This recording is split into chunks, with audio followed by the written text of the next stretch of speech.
Hello, Collective. Wendy Joy, Love and Light.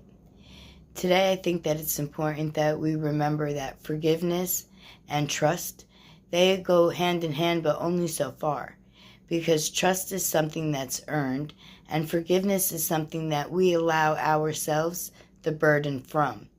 Now, if we're extending that forgiveness to a person, a place, a situation, a circumstance even, then that's where trust comes into play.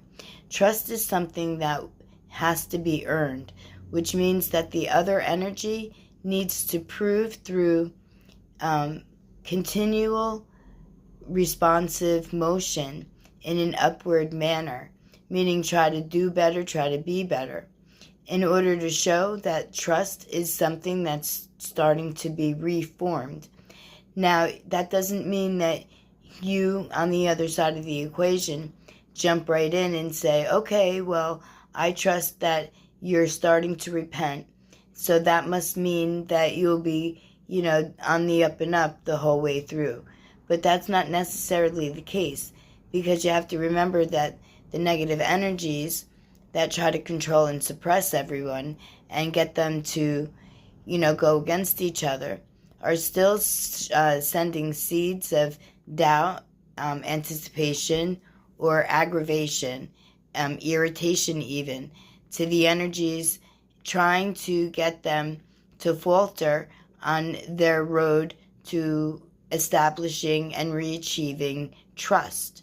So keep that in mind, and always respond with your energy and the blockages that come your way.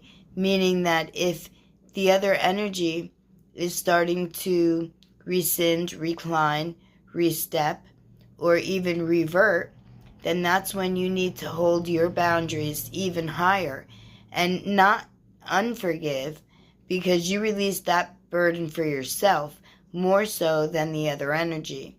But to recognize and realize that the partnership is not an equal basis, meaning that they're not really in the movement of creating and renewing and rebuilding trust, which may or may not either keep your boundaries up or, compromise through their movements to maybe open up. But I also realize that trust is something that we choose by the motions, the movements, and the actions, or the responses rather, that the other energy is leading toward. And